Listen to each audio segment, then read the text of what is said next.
The asteroid belt was quiet, and Ethan Cole liked it that way. He sat in the pilot seat of the Iron Dusty, afraid. Holler than it's seen better days about 20 years ago. The ship groaned and rattled, even when it was sitting still, but it flew, and that was enough for him.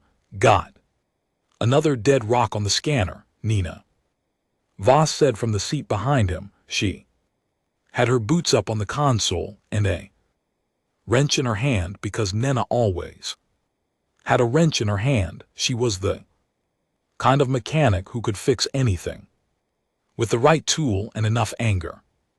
And she had plenty of both. No signal, no metal worth pulling. This whole run is a waste of fuel. Patience, Ethan said. Patience doesn't pay for engine parts, she replied.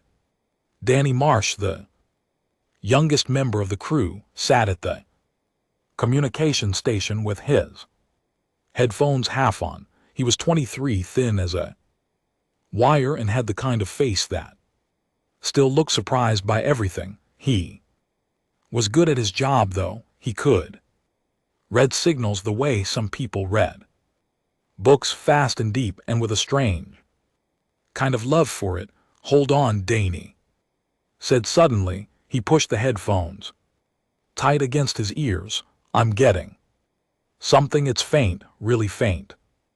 Ethan turned. Salvage beacon. No, it's not human. Danny's fingers moved across his screen. The frequency is wrong. It's not on any standard channel, but it's definitely a distress signal. Nah dropped her boots to the floor. Not human means not our problem. Ethan looked at the scanner.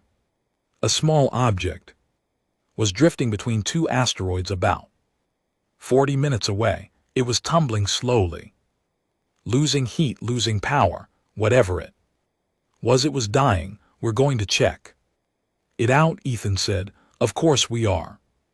Nah muttered. They found it wedged in a gap between two rocks. It was an escape pod, but not like any escape pod Ethan had ever seen. The metal was smooth and dark, almost black, with thin lines of light running across its surface like veins. Some of those lines were flickering, others were already dead. The design was unmistakable. It was Etheran. The Etheran Dominion was the most powerful alien civilization in known space. They had been around for thousands of years. They had technology that made human ships look like toys. And they had made it very clear many times that they considered humans to be a young, noisy, and unimportant species. Most humans had never even seen an Etheran in person. That's a royal-class pod, Danny whispered, staring at his screen. Militar Ryra. Heavy encryption on the data logs. We should leave it, Nah said. Her voice was serious now. Ethan, whatever this is, it's above our pay grade. Way above. Ethan stared at the pod through the window. Another hour, maybe two, and whoever was inside would be dead. Bring it in, he said. Nah opened her mouth to argue, then closed it. She had known Ethan long enough to recognize when his mind was made up. She went to operate the cargo arm. They pulled the pod into the hold and cut it open with a plasma torch. The air inside smelled strange, sweet and metallic, like flowers made of copper, and inside, strapped to a seat that had partly collapsed, was an alien. She was tall, taller than any human woman, with skin that was pale silver and markings along her arms and neck that gave off a faint blue glow. Her hair was dark and long, almost like a human's, but with a shimmer that caught the light in odd ways. She wore armor, not battle armor, but something ceremonial, elegant, now cracked and stained with blood that was darker than human blood, almost violet. A deep wound ran along her side, and her breathing was shallow and uneven. She's dying. Danny said. Ethan knelt beside her. He had been a combat medic before becoming a salvage operator. That was a different life, but the training never left. He studied her for a moment, thinking fast. Alien biology too. Pulses, she had 2 heartbeats, which meant a second cardiovascular system. The wound was deep but clean. The bleeding was slow, which suggested her blood clotted differently. Get me the medkit, he told Danny. Now I need light, lots of it. We don't know anything about her biology, Nass said. From the doorway, I know she's bleeding. And I know how to stop bleeding, Ethan said. That's enough for now. He worked for over an hour. He cleaned the wound, sealed what he could with medical adhesive, and rigged a pressure bandage from supplies meant for human injuries. He monitored her 2 heartbeats on a device that wasn't designed to read them, adjusting his understanding as he went. It was rough. It was improvised. But slowly her breathing steadied. Danny sat nearby, working on a portable screen connected to the pod's damage systems. I'm trying to pull the flight logs, he said. Most of it is encrypted. Military-level stuff, but I can see fragments she launched from a larger ship. There was an attack energy weapon signatures, and Ethan, the weapons that hit her pod, they were Etherin weapons. Her own people shot her down. Ethan looked at the alien woman on his floor. Shot down by her own kind, running from something. She opened her eyes. They were large and violent, and for a moment they were filled with nothing but raw terror. She grabbed Ethan's arm with a grip that was far stronger than he expected and pulled herself up. Her mouth moved and a small device on her collar crackled to life. A translator. Damaged but working. Where am I? She demanded. Her voice was sharp, afraid and angry all at once. You're on a human ship, Ethan said calmly. We found your pod. You were hurt. I patched you up as best I could. She looked at him, then at Nena in the doorway, then at Danny at his screen. Her expression changed. Confusion, disbelief, something close to disgust. Human, she said, as if the word itself tasted bad. You're welcome, Nena said dryly. The alien woman tried to stand and almost collapsed. Ethan caught her. She pushed him away immediately, steadying herself against the wall. You should not have found me, she said. Her eyes were hard now, but behind them Ethan could see the fear. You need to let me go. Release another pod. Give me a shuttle. Anything. They will come for me, and when they come, they will destroy everything in their path, including you. Who's coming? Ethan asked. She didn't answer. Who are you? He pressed. She stared at him for a long time, then looked away. It does not matter. Danny cleared his throat. Ethan, I broke through another layer of the encryption. The pod's registration. It's linked to the Etherin Royal Court. This isn't a military pod. It's a royal evacuation vessel. The alien woman closed her eyes. Before anyone could speak, the ship's proximity alarm screamed to life. Danny ran to the console. His face went white. Etherin warship, he said. Hunter class. It just dropped out of faster than light at the edge of the belt. It's scanning for her. Ethan looked at the alien woman. She looked back at him, and in that moment her expression was not proud or angry or disgusted. It was the face of someone who had run out of places to run. Nah, Ethan said quietly. Get us out of here. You can't be serious. Now, Nina. She shook her head, swore under her breath, and ran for the engine room. The iron dusty shuddered, groaned, and began to move, slipping deeper into the asteroid belt. As the warship scanners swept the darkness behind them, the nebula was a wall of purple and gold light, thick with gas and radiation that turned every sensor on the ship into a useless piece of metal. That was exactly why Ethan told Danny to fly them straight into it. If they couldn't see anything, neither could the warship behind them. The iron Dusty pushed through the dense clouds, shaking with every pocket of charged gas.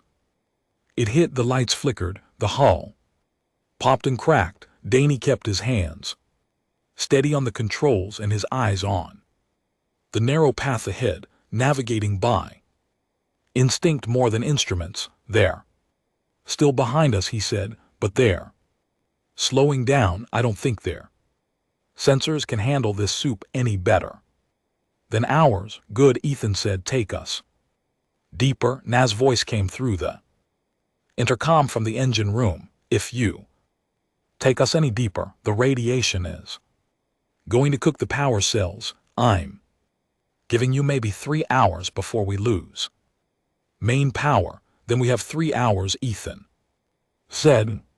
Behind him, in the cargo hold that now served as a makeshift medical bay, the alien woman sat against the wall, with her arms crossed over her bandaged wound. She had refused to lie down. She had refused food. She had refused everything except water, and even that she accepted with a look that suggested she was doing them a favor.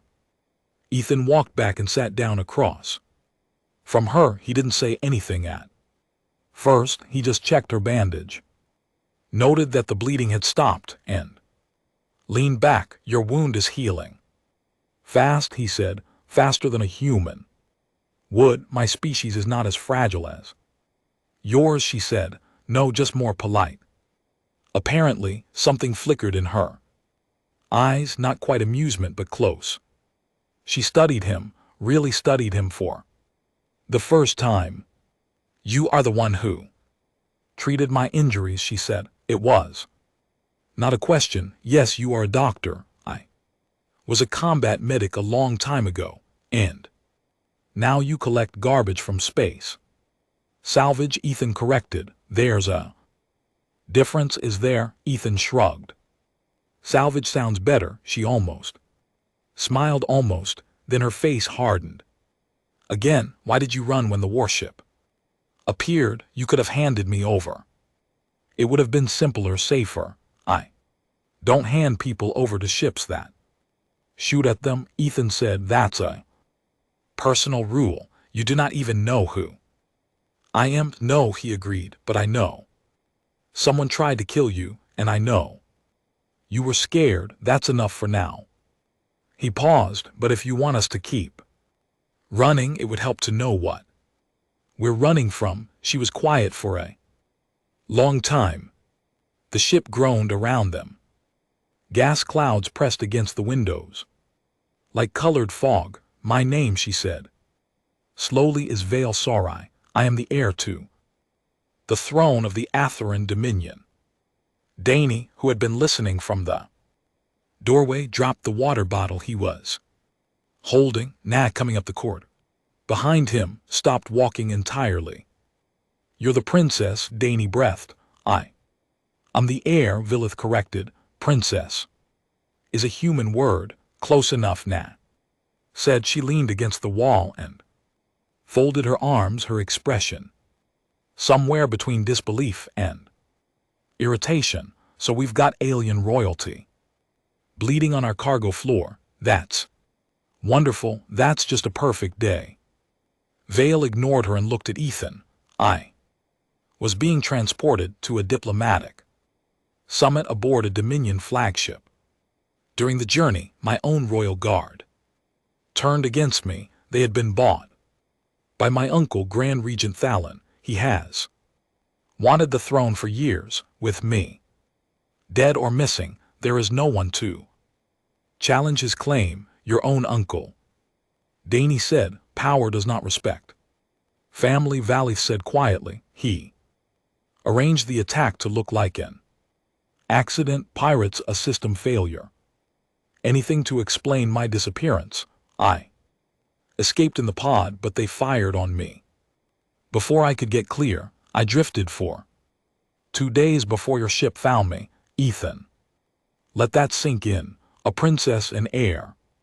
Thrown away by her own family, running for her life in a broken pod while in Empire pretended she never existed. Okay, he said, so your uncle has the throne and he's hunting you. What does he want? Just the crown, Vale hesitated, something crossed her face. That was heavier than fear. It was shame. I do not know the full extent of his plans. I was kept away from military decisions, but I might know, Nah said. Everyone looked at her. She held up a data pad. I've been working on the encrypted files from her pod. Most of it is still locked, but I pulled fleet movement orders, deployment schedules, and they're not defensive. She turned the screen toward Ethan. He didn't understand all the Etherin symbols, but he understood the map. Arrow after arrow pointing in one direction toward human space. He's building an invasion force, Nena said. The target is the human colonial frontier. The silence that followed was heavy enough to feel. Vale stared at the screen. No, she whispered. That cannot be right. The Dominion has no reason to attack human territory. We have nothing to gain. Your uncle does, Nina cut in. New ruler needs a victory, something big, to prove he's strong, and humans are the easiest target in this part of the galaxy. We're spread thin, our ships are slow, our weapons are a century behind yours. It's a perfect first conquest. She opened her mouth, closed it, and then looked away. Ethan watched her carefully. This wasn't an act she hadn't known. She had spent her whole life inside the walls of a palace, and she had never seen what her empire was capable of. How long? Ethan asked. Nah, based on the deployment timeline. The fleet could be ready in weeks, maybe less. Danny ran a hand through his hair. We have to warn someone. Earth, the colonies, the Defense Corps. We will, Ethan said, but right now we need to survive the next 3 hours. As if on cue, the ship's scanner let out a sharp ping. Danny rushed to the console. The warship is found our trail. It's moving into the nebula. How? Nah demanded. They must have tracked our radiation wake. They're slower in here, but they're coming. Ethan moved to the pilot's seat. Danny, find me a way out, something they won't expect. Danny's fingers flew across the screen. There's a collapsing gas pocket about 12 minutes ahead. The pressure differentials are insane. If we ride the shock wave of the collapse, it could launch us out the other side of the nebula before they can react. And if we don't ride it right now, asked, we get crushed. Great. Ethan looked back at Valise.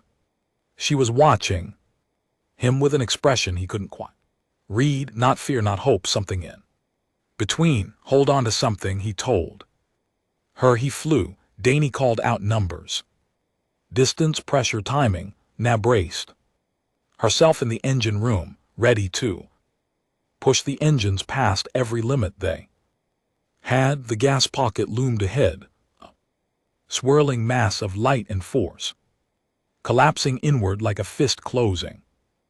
Ethan waited. The warship was gaining.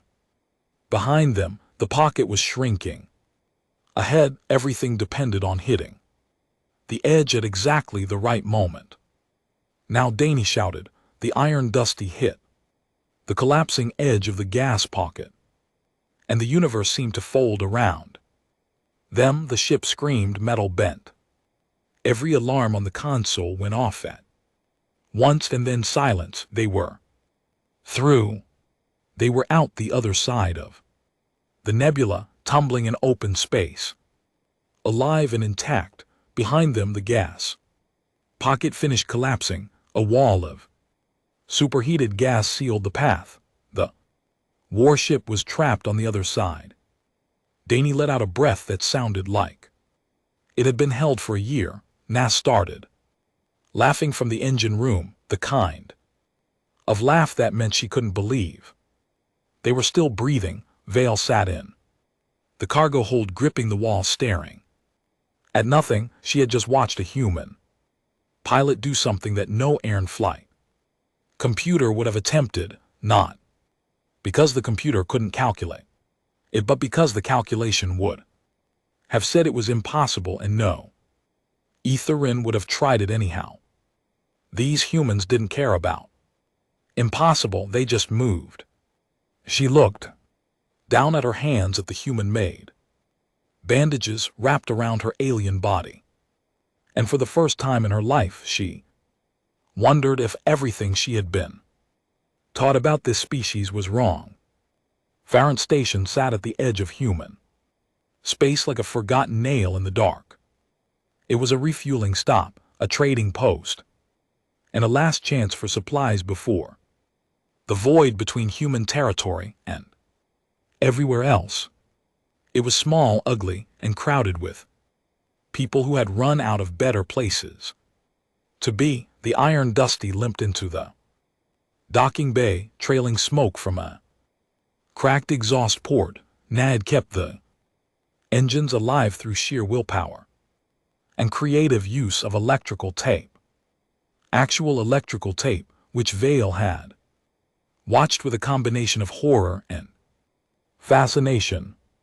Stay on the ship, Ethan told Vale as they powered down. If anyone sees you, things get complicated fast. I am aware of what I am, Vale said. She had been quieter since the nebula, less sharp.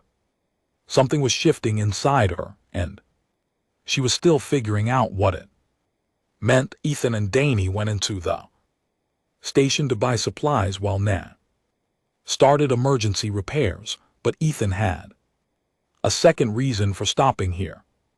Farpent Station was home to Colonial Defense Corps patrol, a small one, but it was the closest thing to a military presence in this sector. If anyone could help them, it would be the officer in charge. Commander Lisa Hall was exactly the kind of person you wanted running a remote outpost. She was in her 40s, built like someone who had earned every scar she carried, and she had a reputation for being smart, fair, and completely unwilling to waste time. When Ethan walked into her office and told her what they had found, she listened without interrupting. When he told her who was sitting on his ship, she put down her coffee and stared at him for a very long time. Show me, she said.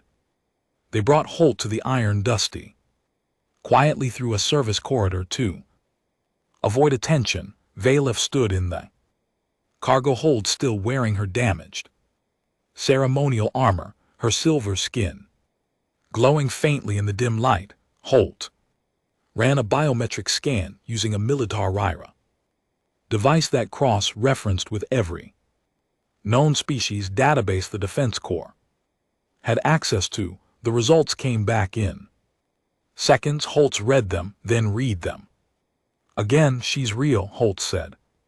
She looked at Valeth the way a person looks at a bomb that hasn't gone off yet. You're really the heir to the Athathuran Dominion.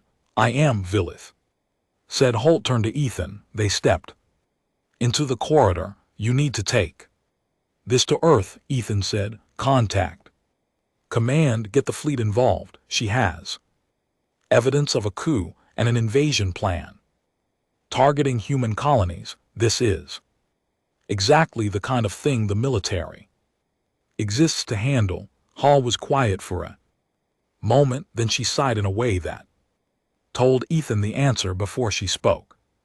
Ethan, I'm going to be honest with you, because you deserve it. If I report this Through official channels, here's what happens. They confirm her identity and then the diplomats get involved.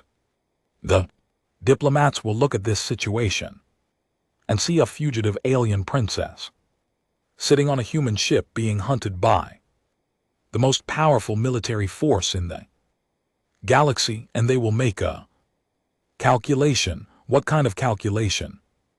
The kind where they decide it's safer to hand her over to Thallin than to risk a war. They'll call it diplomacy. They'll call it keeping the peace, and by the time the paperwork is done, his fleet will already be on its way. Ethan felt something cold settle in his chest. You're saying they won't help? I'm saying the system isn't built to help. With this, not fast enough, not with the political stakes this high. Earth's government doesn't want a war with the Atherans, and if giving back one princess means avoiding that war, even temporarily, they'll do it. Even knowing about the invasion plan, they'll tell themselves Falvon is just posturing. They'll negotiate, they'll delay, and by the time they realize he's serious, it'll be too late. Holt's jaw tightened. I've been in this job long enough to know how it works, Ethan. The people who make decisions are not the people who face the consequences. Ethan leaned against the wall. He had hoped for help, real help, ships, soldiers, a plan that didn't involve 3 civilians and a wrecked freight hauler, but the universe, as usual, was not feeling generous. So what do we do? He asked. Hall reached into her coat and pulled out a small data drive.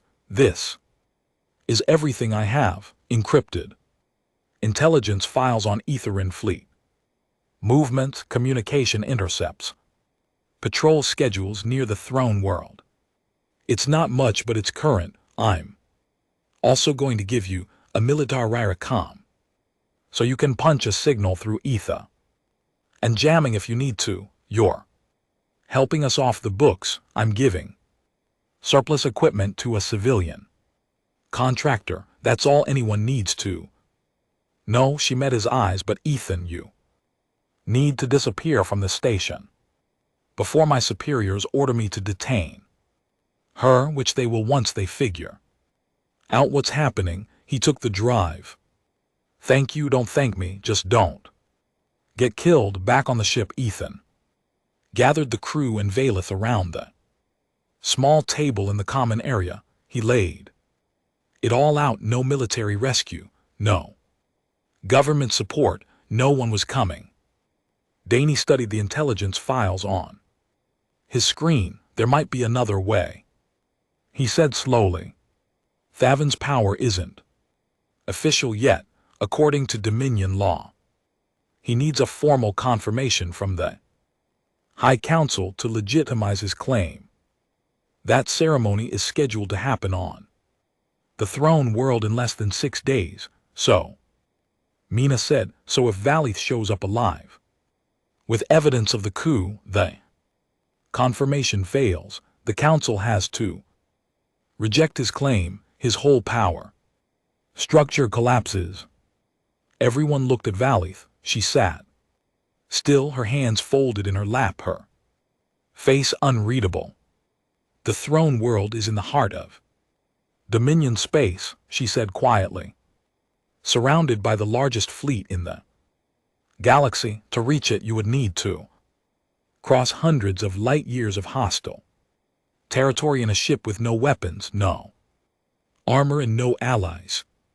Every Etheran patrol between here and there has orders to kill me on sight, so it's hard. Ethan said. It is not hard, it is impossible.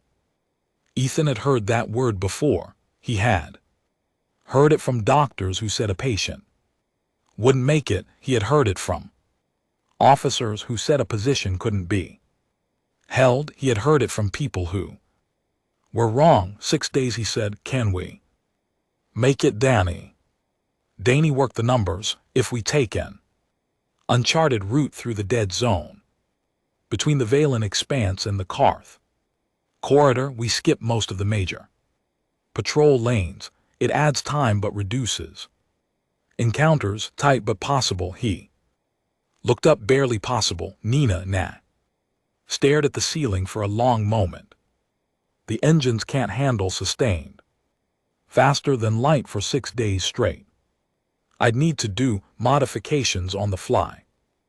Reroute power from non-essential systems, strip anything we don't absolutely need. Can you do it? Can I do it? She repeated as if the question offended her. Yes, I can do it. I'll hate every second of it, but I can do it. Ethan looked at Valith. It's your throne, your people, your choice. Vale looked at each of them. The pilot who flew through collapsing gas clouds. Mechanic who held a ship together with tape and stubbornness. The young navigator who smiled at problems like they were puzzles. 3 humans, 3 people from a species her entire civilization had dismissed as beneath them. She had commanded fleets. She had addressed councils. She had spoken with the authority of an empire behind her voice. But she had never had to ask for anything. Not really, not like this. I am asking for your help, she said. Words came slowly as if each one cost her something, not as an heir, not as a representative of the Dominion.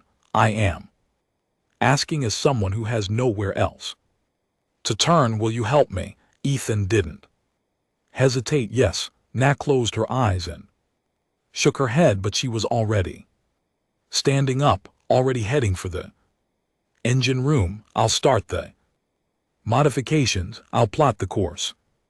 Vale watched them move. No ceremony, no debate, no bargaining, just a decision made in seconds, followed by action. She had spent her life in a world of protocols and traditions and slow, careful politics. These people operated like a single heartbeat. The Iron Dusty detached from Farpoint Station an hour later, supplies loaded, engines humming. With Naz fresh adjustments, Danny punched in the coordinates. Ethan took the pilot's seat. Behind them in the station's command center, Commander Lisa Halt watched the ship's signal disappear from her screen. She stood there for a moment, then turned to her second in command. Adjust our patrol route, she said calmly. I want to sweep the border. The Karath corridor, standard patrol. Nothing unusual. Her second in command raised an eyebrow, but didn't ask questions. The patrol frigate Redtail changed course quietly, following the path of a beat-up freight hauler heading into the dark. They crossed into a space on the second day, and the universe changed. The stars were the same, but everything else felt different. The sensor screen, which had been mostly empty in the dead zone, began to light up with contacts, patrol ships, communication relays, orbital stations. The Dominion was everywhere, and the Iron Dusty was a mouse walking through a house full of cats. Danny had rigged the ship's transponder to cycle through fake identity codes. Every few hours, he had pulled the codes from old salvage databases, dead ships, decommissioned freighters, anything that might pass a quick scan. It wouldn't fool a deep inspection, but it was enough to keep them invisible on the surface. Na, meanwhile, had turned the engine room into something between a workshop and a disaster zone. She had rerouted power from the heating system, the backup lights, the water recycler, and one of the 2 toilets. The crew wore extra layers and drank recycled air moisture, but the engines ran smooth and quiet with an energy signature so low it looked like a piece of drifting debris. On a scanners, Valith had begun to change. It happened slowly in small ways that the crew noticed but didn't comment On she started, coming to the common area instead of sitting alone in the cargo hold. She asked Danny questions about navigation. She watched Nina work on the engines with genuine curiosity. She ate the same terrible ration bars. The crew ate and didn't complain, though.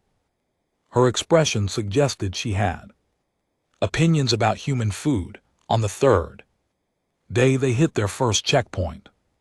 A Dominion patrol corvette sat across a transit lane, scanning every ship that passed. Dai's fake transponder code would need to hold. Let me handle the communication, Vale said. Ethan looked at her. You can't let them see you. I won't, but I know how a Farron officers think. I know what they expect to hear.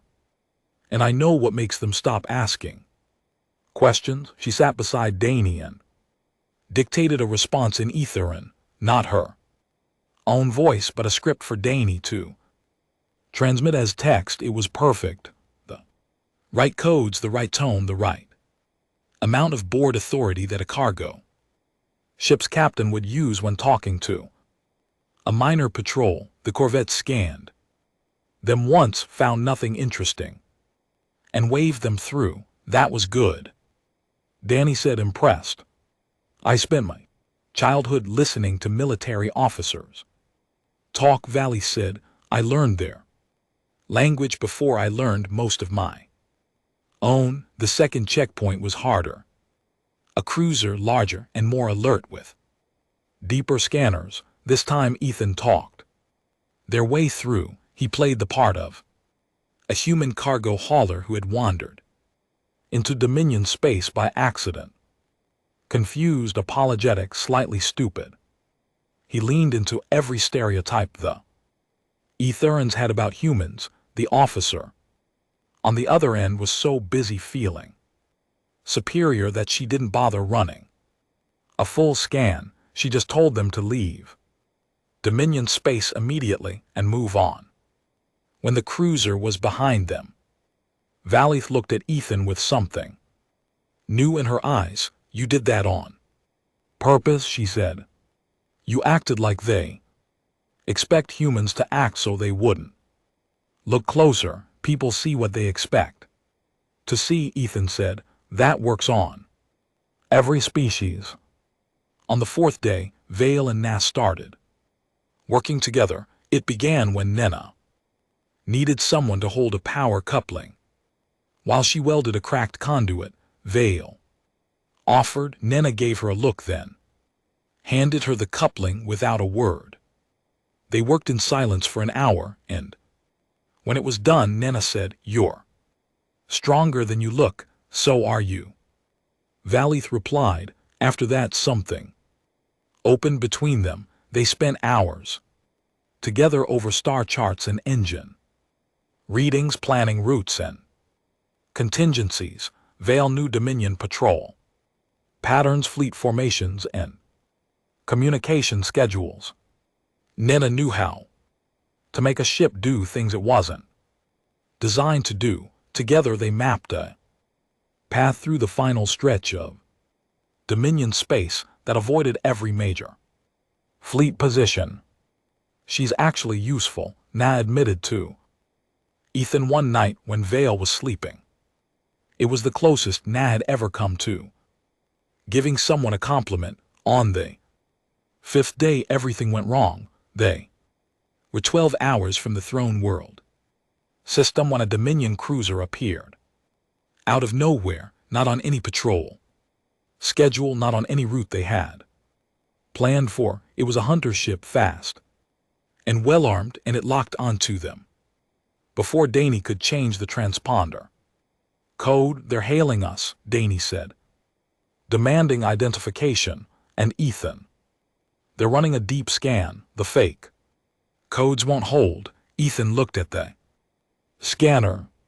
The cruiser was between them and the throne world. Behind them was open space, nowhere to hide. Ahead was a debris field from a destroyed moon, graveyard of rock and dust that no sane pilot would enter at speed.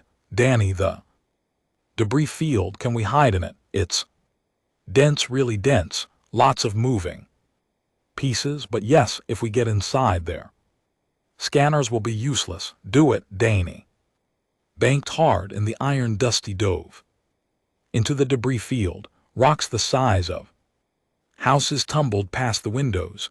Danny whoa. Between them with a focus that made the muscles in his jaw stand out like ropes. The cruiser followed but slowed. Its pilot was more cautious, its ship bigger and less able to navigate the chaos. They're launching a boarding shuttle. Nina reported, smaller, faster, it's coming in after us. Vale stood up, let me broadcast my identity. Everyone turned to look at her. If I broadcast on an open channel, the shuttle and the cruiser will both focus on me. They have orders to capture or kill me. I am the priority. If I draw their attention, the ship can move deeper into the field where they cannot follow. That's insane.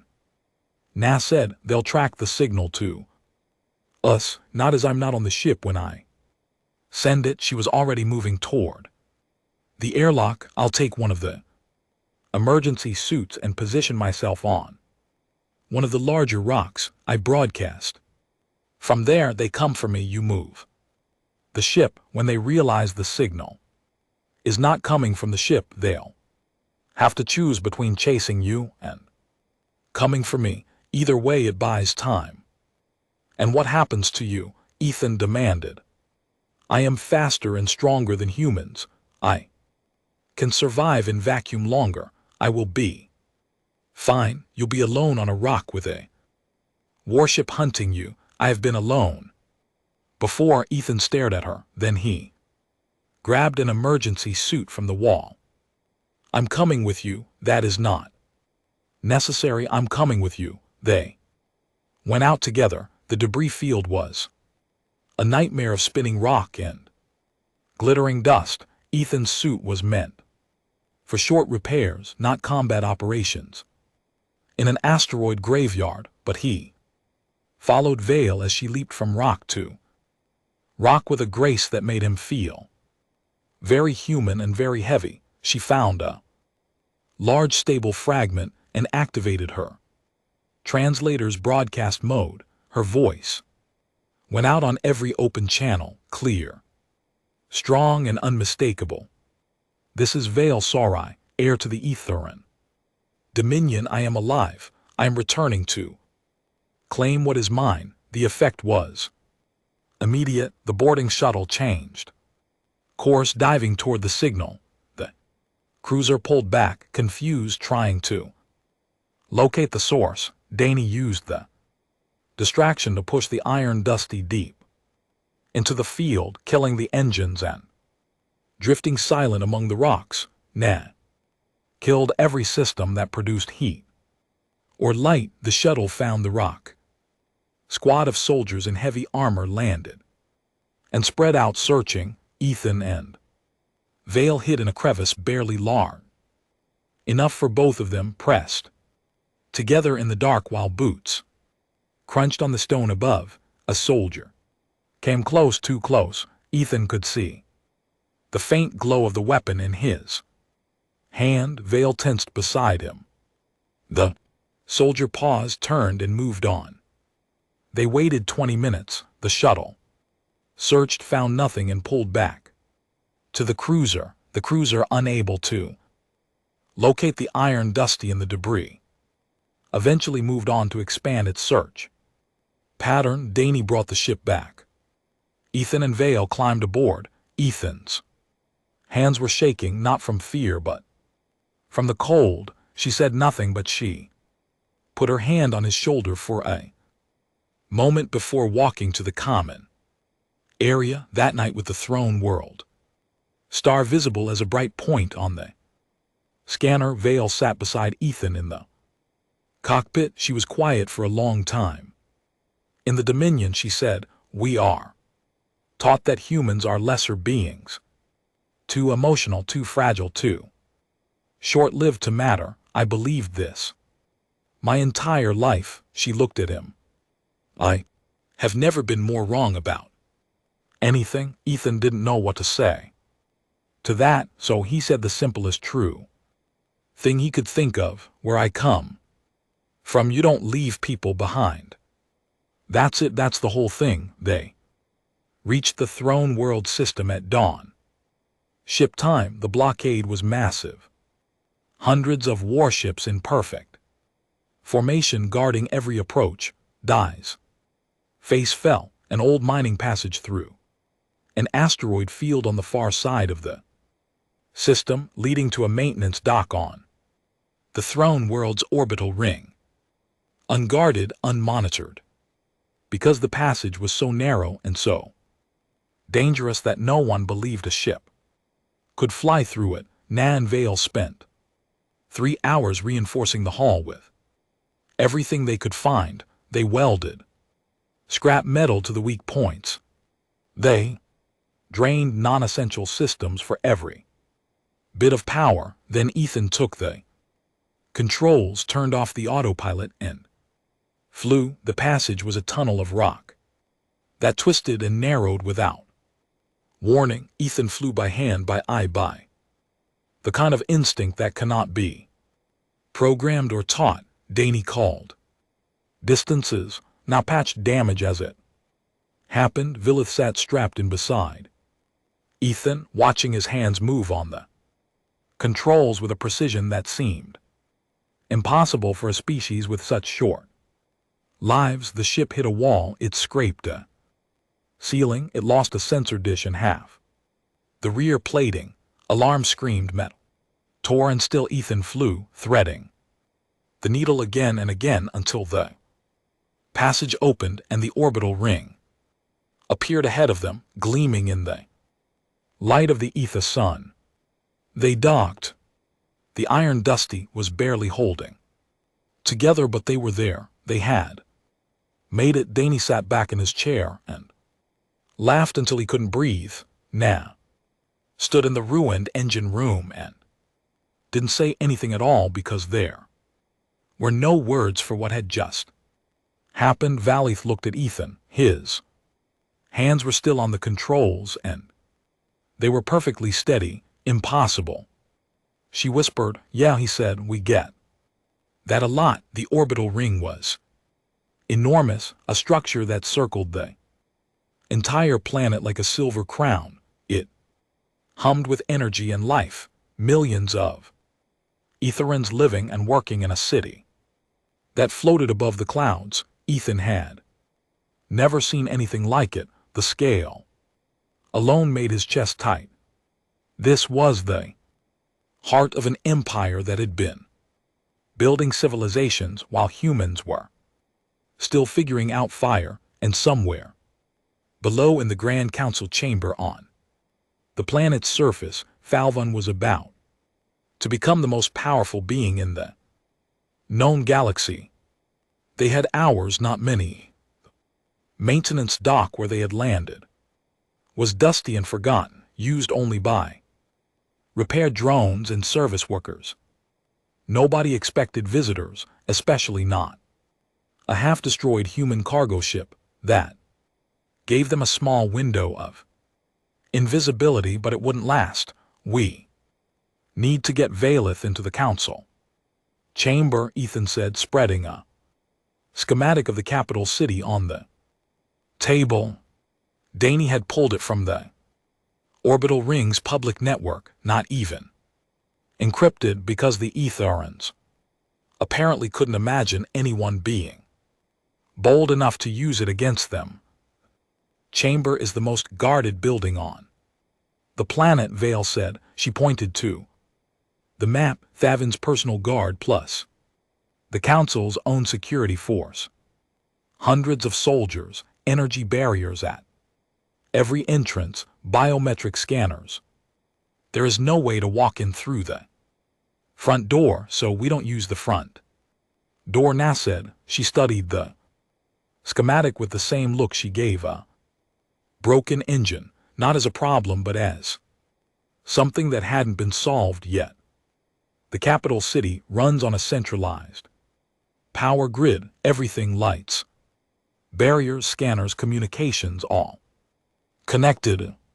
If the grid goes down, even for a few minutes, the security systems reset. A blackout, Danny said, catching on. Not just a blackout, a cascading failure, Vale said. I hit the primary junction, the backup kicks in. I hit that too, and the whole system goes dark like falling dominoes. It won't last long, maybe 10 minutes before they reroute power manually, but 10 minutes with no barriers and no scanners is enough. Ethan finished. The plan came together fast, the way their plans always did.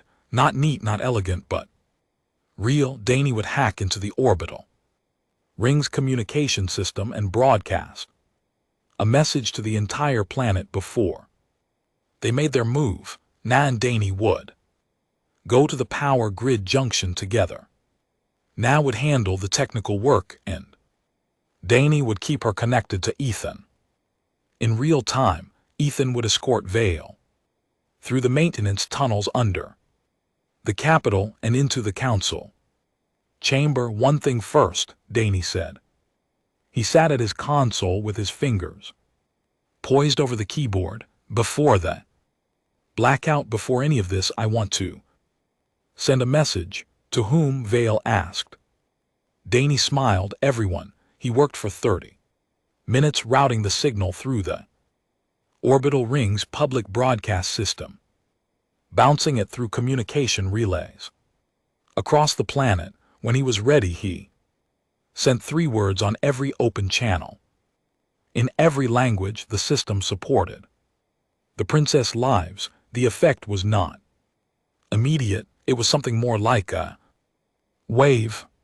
The message appeared on public screens, personal devices, military channels, civilian networks. It spread from the orbital ring to the surface, from the capital to the provinces, from city to city across the planet. 3 words, and the Dominion held its breath.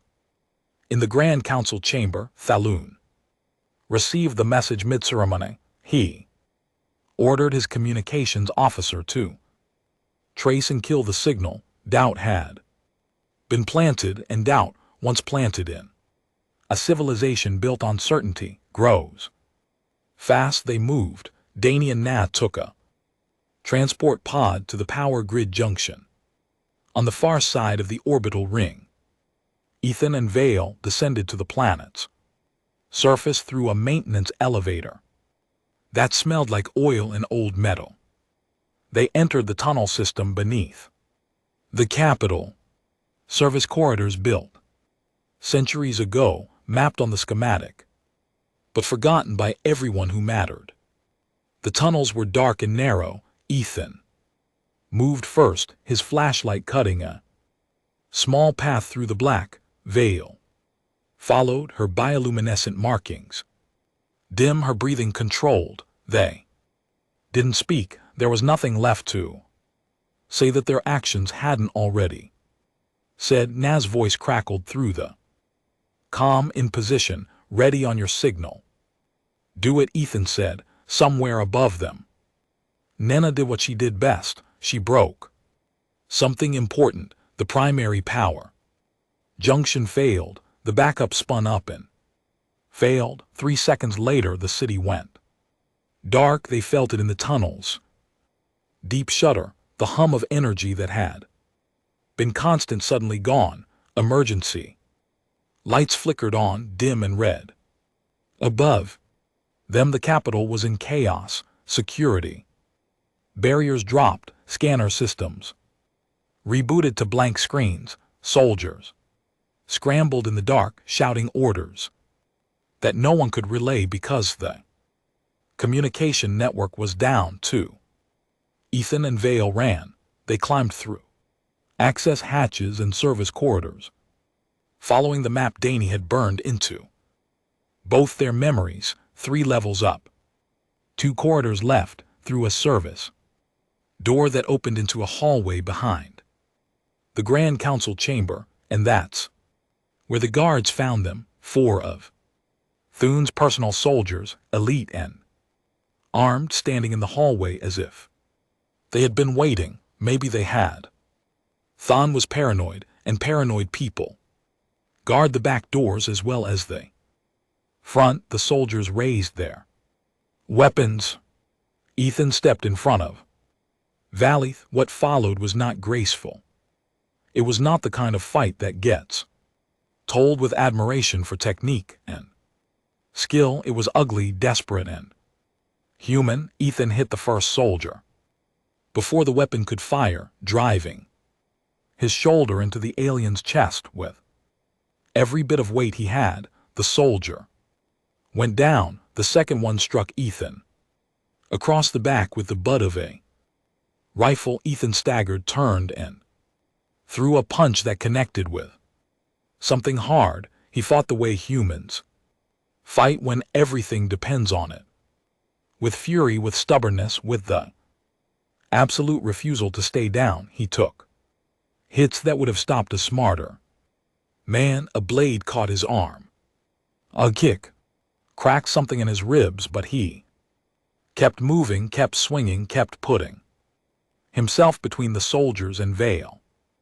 Vale didn't stand still. She was Etherin, stronger and faster than any of them. She disarmed the third soldier with a move that looked like water flowing around stone, and she used his own weapon to disable the fourth. When it was over, Ethan was on one knee, bleeding from his arm and his forehead, breathing in short, sharp gasps. Vale pulled him up. He leaned on her and she let him. "Can you walk?" she asked. "I can do whatever I need to do," he said. They entered the Grand Council chamber through a side door that was never meant for entrances. The chamber was vast, a circular hall with tiered seating rising on all sides, filled with hundreds of Etherin leaders, politicians, and military commanders. At the center, on a raised platform, stood Falvin mid-ceremony, his hand outstretched toward the ceremonial crown. Lights flickered on screens, rebooted, and on every screen Dai's message was still scrolling. "Princess lives." Then the side door opened and the princess walked in. Valith Sorai entered the Grand Council chamber looking nothing like the heir they remembered. Her ceremonial armor was cracked and stained, human-made. Bandages covered wounds on her arms and side. Beside her was a human man, bleeding, battered, standing upright through nothing but willpower. Behind them was a trail of unconscious guards. The chamber fell silent. Every eye turned. Thavin's hand froze above the crown. Vale walked to the center of the floor. She did not bow. She did not ask permission. She stood where she had every right to stand and spoke in a voice that filled the room. Without shouting, she told them everything: the coup, the assassination attempt, the warships aimed at human space. She transmitted the data from her pod's logs and the intelligence files Commander Hall had provided, projecting them onto every screen in the chamber. Names, dates, orders, all of it laid bare. And then she said something the council did not expect. "I was saved by humans," she said. 3 people on a broken ship with no weapons and no reason to help me. They risked everything. Not for reward, not for power, not because they were ordered to. They did it because they believed it was right. I was raised to think their species was beneath us. I was wrong. We were all wrong. Thallon tried to speak. He called for the guards. He ordered her arrest, but the council was watching the data on the screens, and the data did not lie. Senior military commanders, the ones Thallon needed most, stood in their seats and turned their backs on him, one by one, and then all at once.